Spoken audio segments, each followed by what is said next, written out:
Hello, moi c'est Laura, j'habite à Bergerac, ma terre natale, et aujourd'hui je vous emmène à la découverte de la vallée du Drô, cette région du sud-ouest moins célèbre que ses voisines, comme le reste de la Dordogne ou le Périgord, et qui pourtant mérite le détour. Tout au long de cette vallée gérée par Epidro, nous allons découvrir la richesse, la variété des paysages et l'art du bien vivre des habitants des bords du Drô. Le Drô prend sa source en Dordogne, environ 55 km au sud de Périgueux, à Cap-Drô, ce qui signifie la tête du Drô, et il parcourt 130 km d'est en ouest, en passant par la Dordogne, le Lot-et-Garonne, puis la Gironde, où il se jette dans la Garonne à Caudrot, ce qui signifie la queue du Drô. Bon, le mieux c'est de commencer par le début, alors direction la source du Drô.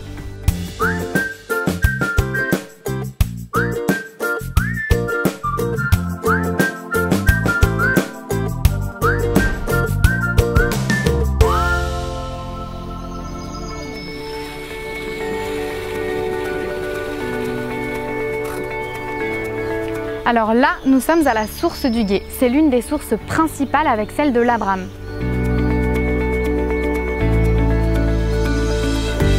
Bon, à l'image, ça n'a rien de très impressionnant, mais j'ai découvert une chose, c'est que le Drô a une pente très faible, d'1,3 pour 1000, ce qui implique de bien gérer le débit de ses eaux en période d'étiage, donc c'est-à-dire les basses eaux, pour permettre l'irrigation des cultures, tout en assurant un débit minimal à la rivière. Et ça, c'est la mission de Epidro.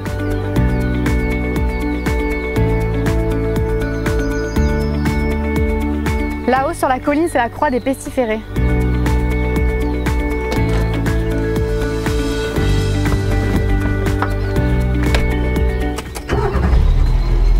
Et maintenant, direction Montpazier. Allez, c'est parti!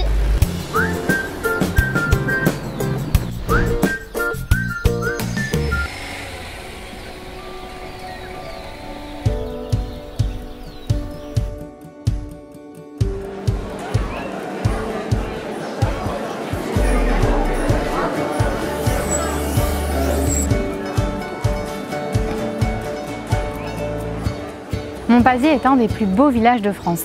C'est une bastide, c'est-à-dire un village fortifié qui est resté intact depuis sa fondation au XIIIe siècle au nom du roi Édouard Ier d'Angleterre. Et oui, puisqu'à cette époque, ce sont les Anglais qui occupent la région.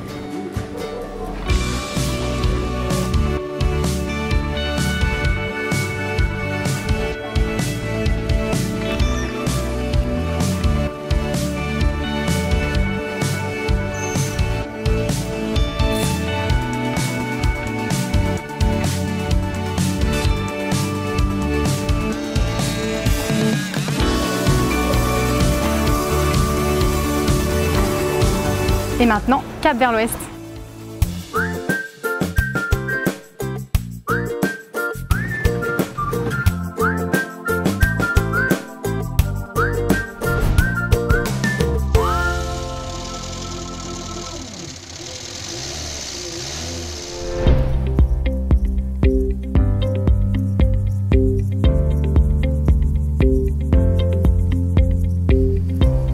Voilà le lac du Breissou, mis en service en 1989, qui tire son nom d'un petit affluent du Drô qui l'alimente. C'est l'un des aménagements cruciaux qui permet à Epidro de stocker l'eau pendant les périodes de pluie et d'alimenter le Drô à la demande pour soutenir son étiage. Cette retenue a été rénovée récemment et permet le lâcher d'eau par prise d'eau étagée et garantit la qualité des eaux.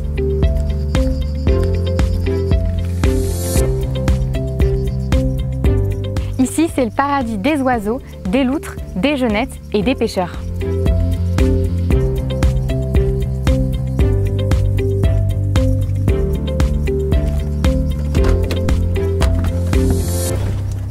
On continue, direction le moulin de la Fage Haute.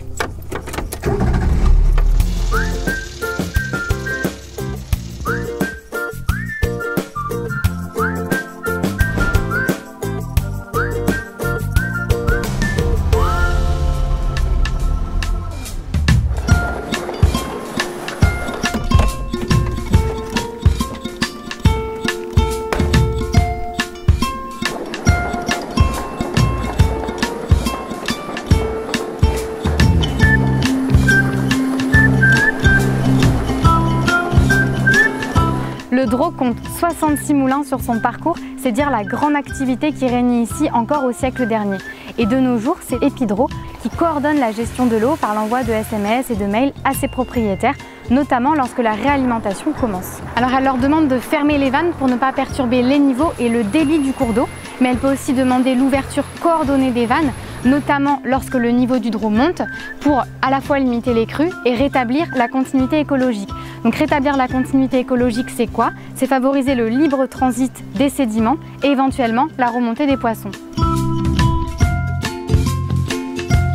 Le moulin de la Fage Haute a été rénové avec passion par son propriétaire qui fabrique lui-même sa farine à partir de son propre blé et fait cuire son pain qui est, paraît-il, remarquable. On va vérifier? Bonjour Claude. Bonjour Laura. Nous allons rentrer dans le moulin.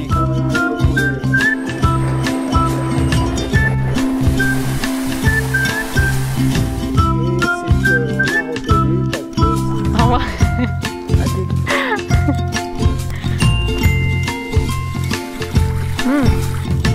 C'est vrai qu'il est bon. Voilà, c'est déjà la fin de notre première étape et j'ai plus qu'à me trouver un petit endroit pour dormir, mais j'ai déjà une petite idée.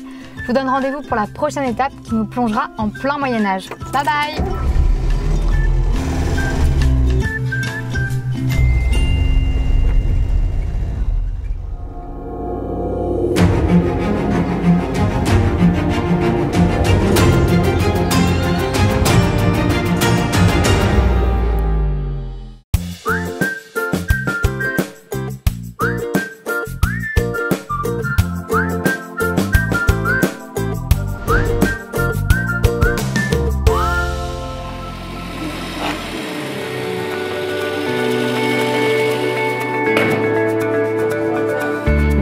Est une bastide du XIIIe, contemporaine de Montpazier, sauf que cette fois c'est aux Français qu'on la doit, en l'occurrence Alphonse de Poitiers.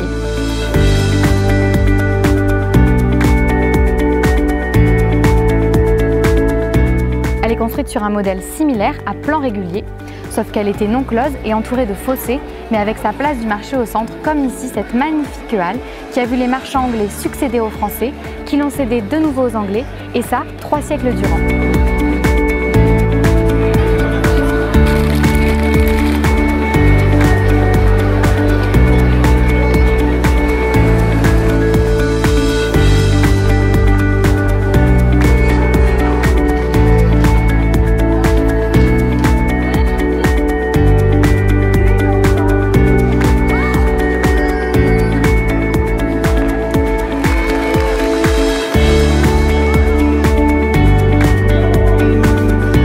Maintenant, on continue notre plongée dans le Moyen-Âge, direction Castionès.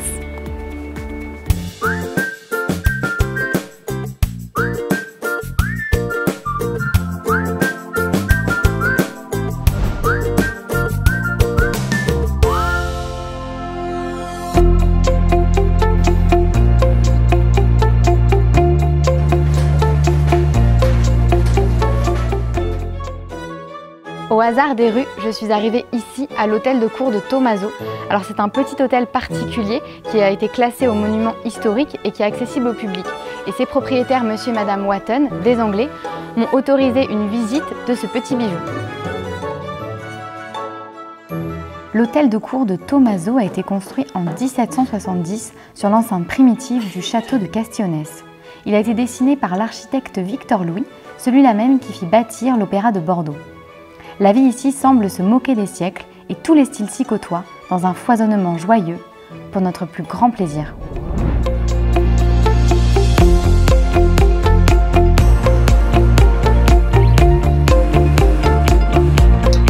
C'est trop beau, non? Moi j'imagine bien la vie ici au XIIIe avec les poules, les cochons, les charrettes, bon, les odeurs aussi. Et à propos de XIIIe, on retourne au cœur du Moyen-Âge, direction Ici-Jacques.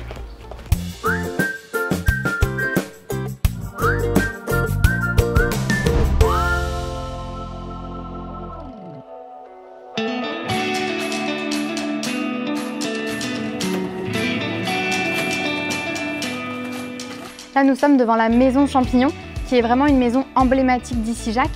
Ici-Jacques, c'est un petit village médiéval qui est plein de charme, qui a été bâti au XIIIe siècle autour de l'église Saint-Martin, qui s'est doté de remparts puisque c'était en pleine guerre de 100 ans. Et la bataille de Castillon, qui a mis fin aux hostilités entre les Anglais et les Français, n'a pas encore eu lieu.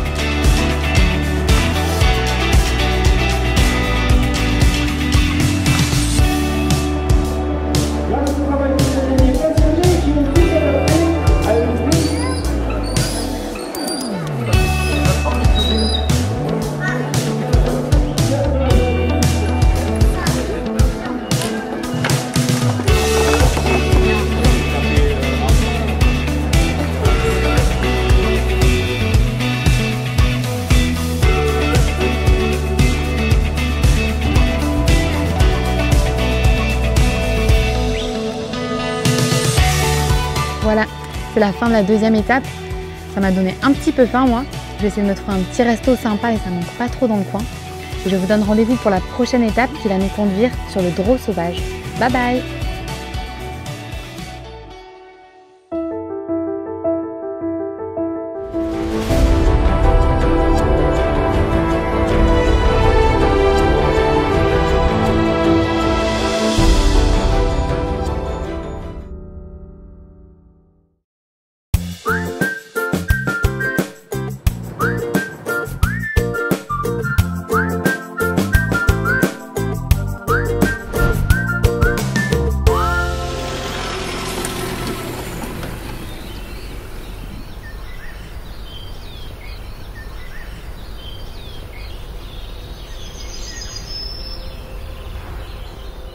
En quittant Issy-Jacques, j'ai suivi la Baneige qui arrose cette belle cité médiévale et cet affluent du Drô coule dans une vallée préservée où la vie sauvage est remarquablement protégée.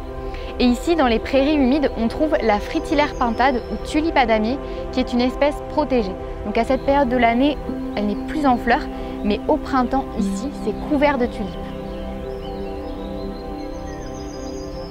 Ces prairies humides qui bordent le Drô et ses affluents ont un rôle important puisqu'elles font office d'éponge, de rétention en crue et de restitution des eaux en période d'étiage. C'est dans cette partie de la vallée que le Drô est le plus sauvage et beau, regardez.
Je vous parlais de l'art du bien vivre de la région. Et là, quand on voit la beauté de ces paysages, j'ajouterai un mot, harmonie.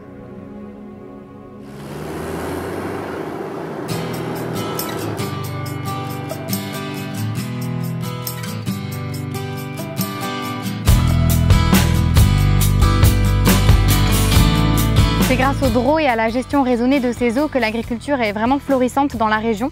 Et à ce propos, je voulais vous parler d'une culture qui nécessite l'eau du Drô et qui est tout aussi florissante, mais peut-être un peu moins connue du grand public. Je parlais de la noisette. Alors si la France est un producteur assez modeste au niveau mondial, sachez que plus de 95% de la production de noisettes françaises est faite ici, dans la vallée du Drô. Les noisettes sont récoltées début septembre, puis traitées dans une usine locale, avant d'être envoyées à l'exportation et partout en France pour leur transformation.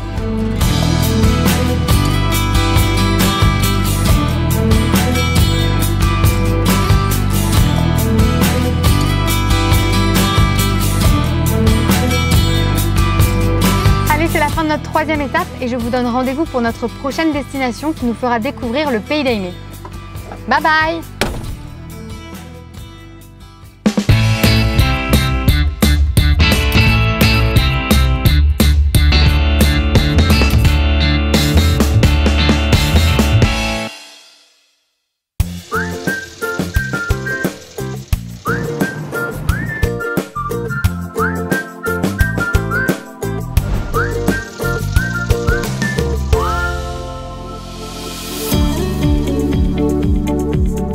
Au Moyen-Âge, une ancienne voie romaine permettait de relier la Bastide d'Aimé à la ville de Bergerac. Et donc pour se rendre à Aimé, il fallait emprunter ce pont médiéval du Brétou qui date du XIIIe siècle. Il est composé donc de 3 arches romanes et renforcé de 2 avant-becs, comme celui sur lequel je me trouve. Et il est dans un état de conservation remarquable.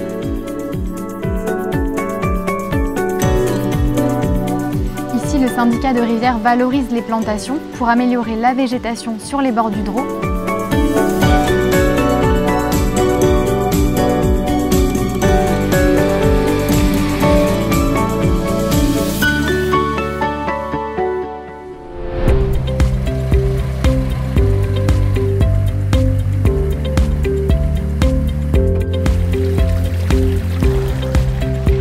Alors Aimé est la seule bastide bâtie au bord du Drô et comme ville réale, elle a été fondée en 1270 par Alphonse de Poitiers. Et c'est surtout une des rares bastides à posséder un château fort dont il ne reste aujourd'hui que le donjon. Là, je suis sur la place centrale et c'est très joliment décoré puisque la ville vient d'accueillir une étape de l'édition 2017 du Tour de France.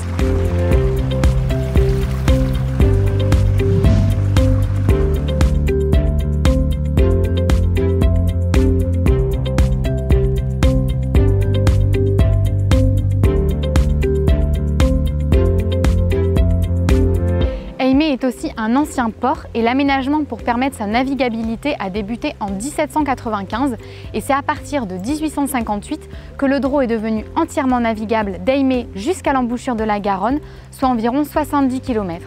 Et c'est le développement des transports routiers et ferroviaires qui fut fatal à la libre circulation des marchandises sur le Drô.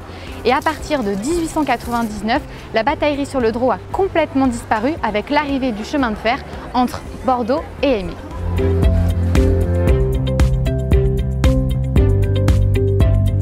De nos jours, Aimé est vraiment le parfait exemple de l'art du mieux vivre de la région. Et à propos de mieux vivre, je vous emmène maintenant à la découverte du lac du Lescourou.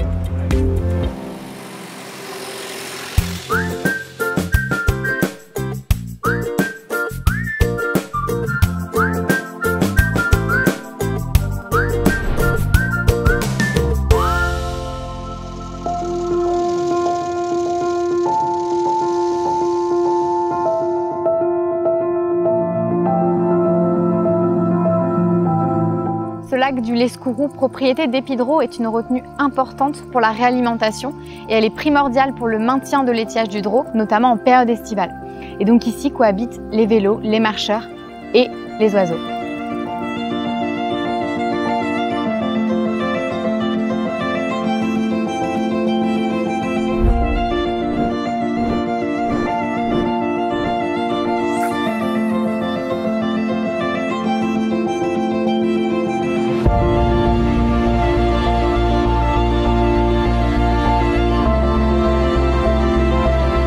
J'ai rendez-vous avec Stéphane Jarleton et Stéphane Farezin, responsables d'Épidreau, qui vont nous en dire plus.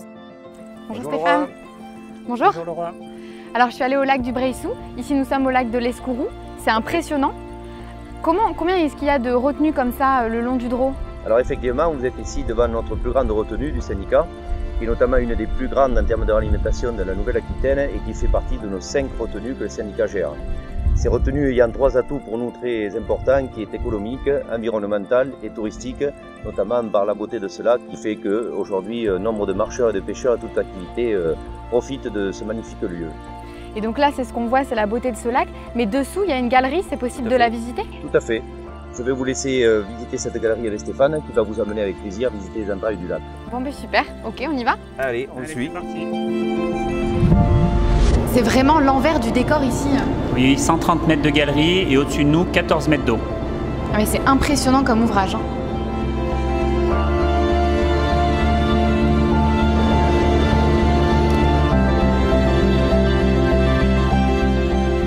Et au fait Stéphane, j'ai entendu qu'on pouvait découvrir le Drô à canoë, c'est vrai?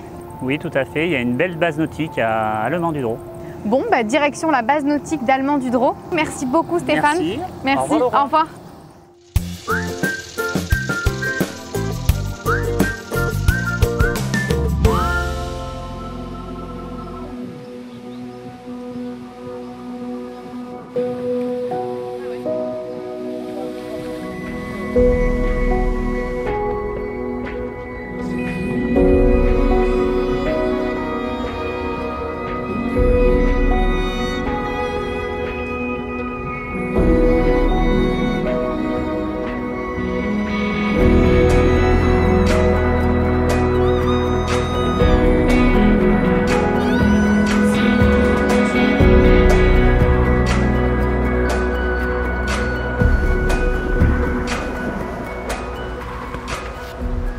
C'est magnifique.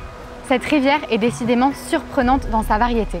Et maintenant, je vous donne rendez-vous pour découvrir le pays de Duras. Bye bye!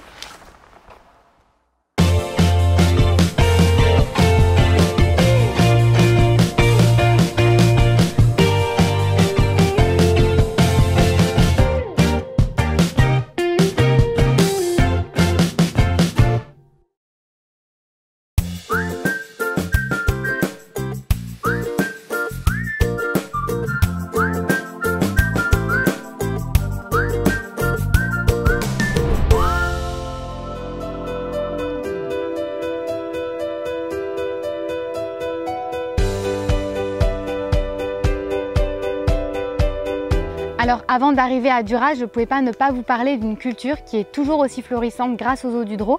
Je veux parler des vergers d'or noir, la prune dente, dont on tire le fameux pruneau d'Agen. Et là nous sommes dans un de ces vergers et on peut voir qu'il y a quelques prunes qui commencent à rougir vers le haut. En fait, le prunier dente aurait été introduit par des moines bénédictins au retour des croisades. Ils auraient inventé la technique de transformation qu'on pratique encore aujourd'hui, c'est-à-dire qu'à la fin de l'été, quand les prunes sont gorgées de soleil, elles sont récoltées, lavées et séchées en étuve avant de se transformer en pruneau d'Agen.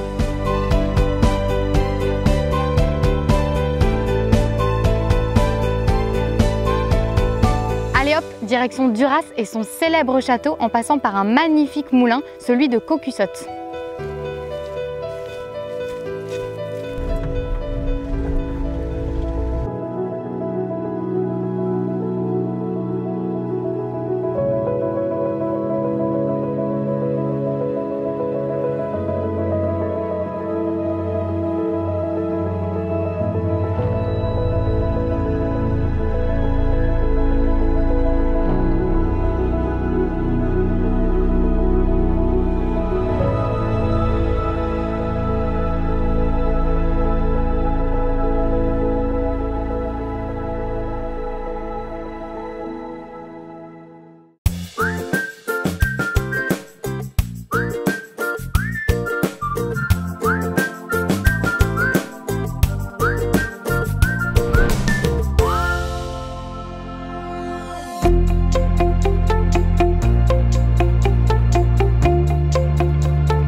Construit en 1137 et après des siècles de conflits et de guerres sur ces terres, le château de Duras va connaître de profonds bouleversements architecturaux et dès le XVIIe siècle, il va devenir une magnifique villa aristocratique agrémentée de jardins à la française qui sont très à la mode à l'époque.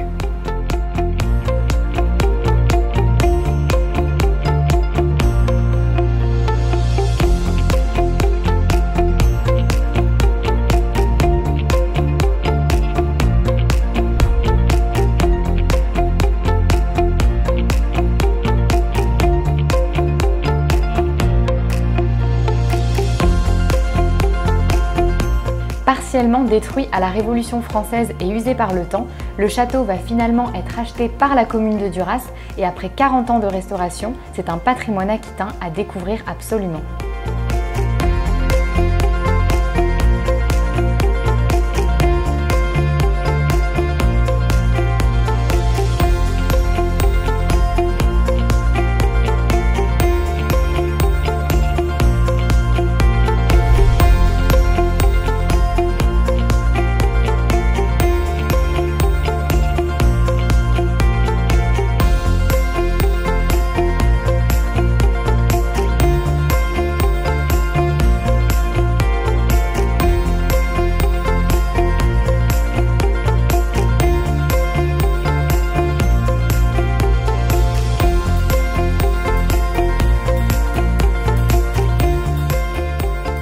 Voilà, c'est la fin de notre avant-dernière étape dans la vallée du Drô et ça méritait bien une petite dégustation.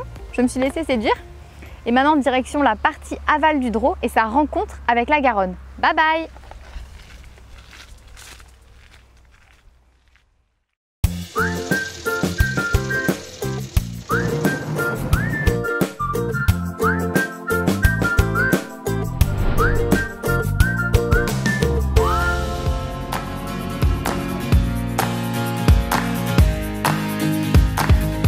Dans cette bastide de Montségur, la halle traditionnelle a été remplacée par une halle métallique au XIXe siècle qui a été classée au monument historique en 2011. Ici, c'est un véritable lieu de convivialité et un espace privilégié pour le vivre ensemble et l'animation démocratique. Je viens d'apprendre qu'il y a de très jolis moulins dans le coin. Allez, on va voir ça.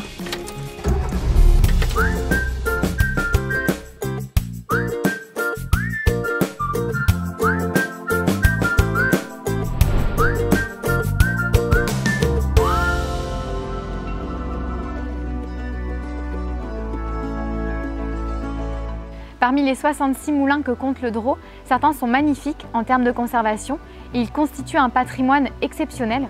Alors là, nous sommes devant le moulin de Loubens qui a été inscrit au titre des monuments historiques.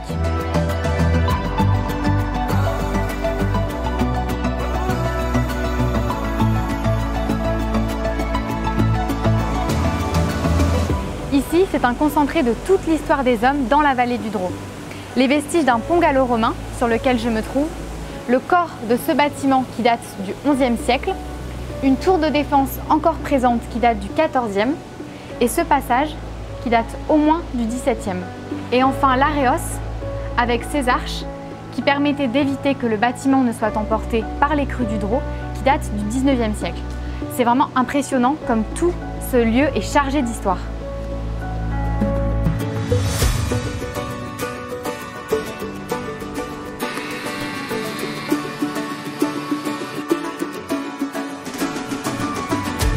Nous sommes derrière le moulin de Loubens, sous ce pont Eiffel, et alors l'eau lâchée depuis les barrages est contrôlée via une station de mesure du débit qui se trouve ici et qui permet de concilier l'irrigation et le bon fonctionnement de l'écosystème aquatique du Drô.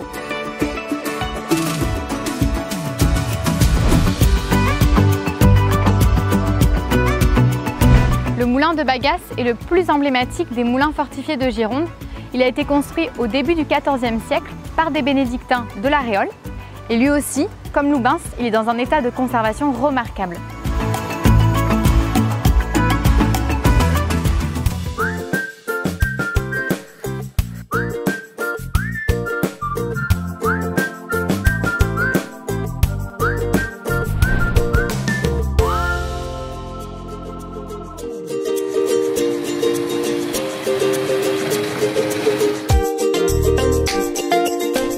J'ai fait un petit écart au nord du Drô. Je ne pouvais pas manquer de vous faire découvrir Sauveterre de Guyenne. Alors encore une bastide, me direz-vous? Et oui, n'oubliez pas que le Drô séparait les contrées que les troupes françaises et anglo-saxonnes se sont disputées pendant 3 siècles.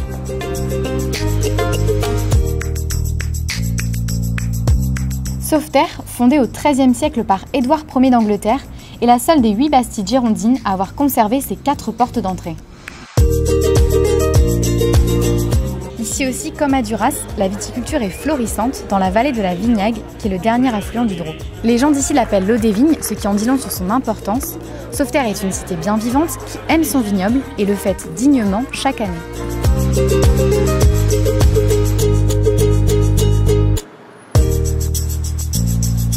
Allez hop, maintenant je vous emmène non loin d'ici à la rencontre d'une curiosité géologique. Les eaux du Drô ne proviennent pas seulement de sa source, de ses affluents ou de ses retenues, il y a aussi des apports invisibles, comme ici. Nous sommes devant la grotte du Trou Noir et je suis en compagnie de Franck Clavry, qui est spéléologue amateur. Bonjour Franck. Bonjour. Est-ce qu'il y a beaucoup de grottes comme celle-ci dans la vallée? Oui, tout à fait, nous en dénombrons une bonne trentaine. Elles se sont formées au fil du temps. Nous avons pas mal de faune et de flore, des chauves-souris qui sont protégées.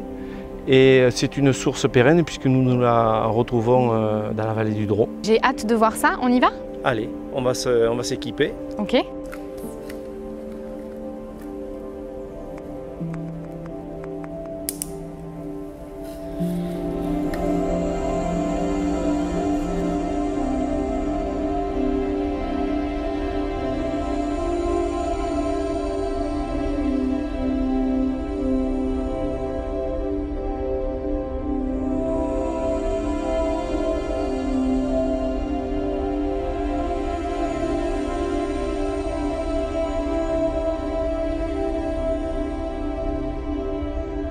C'était génial. J'ai vu des petites salamandres, il y a aussi des crevettes d'eau douce et des araignées par contre partout. Et en fait on n'est pas allé jusqu'au bout parce que c'est un tunnel qui fait 2 km et c'est à l'autre extrémité qu'il y a les chauves-souris. Il y a au moins 6 espèces différentes et là elles sont en pleine période de reproduction, donc on n'a pas le droit d'aller les déranger parce qu'elles sont protégées par le programme européen Natura 2000. Et maintenant cap vers notre dernière étape, la confluence du Drô avec la Garonne. C'est parti!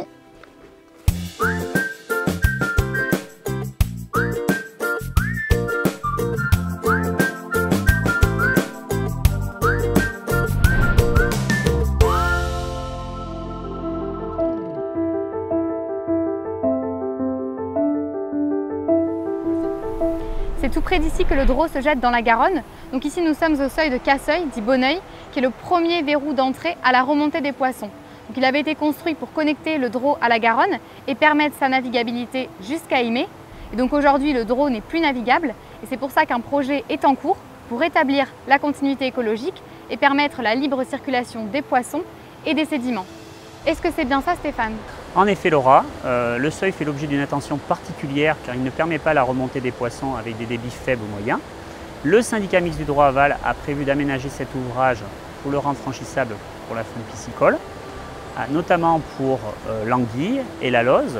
Pour l'anguille, c'est un poisson qui se reproduit dans la mer des Sargasses et vient grossir entre autres dans le Drô.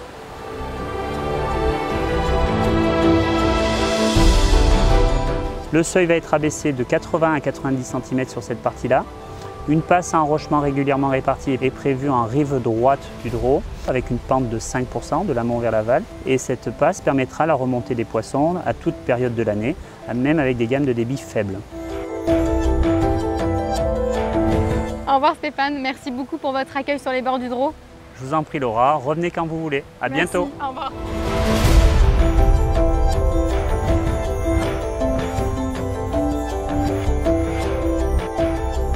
Voilà, ainsi s'achève ce carnet de voyage dans la vallée du Drô, une région dynamique, au patrimoine exceptionnel, où il fait si bon vivre aux abords de cette belle rivière.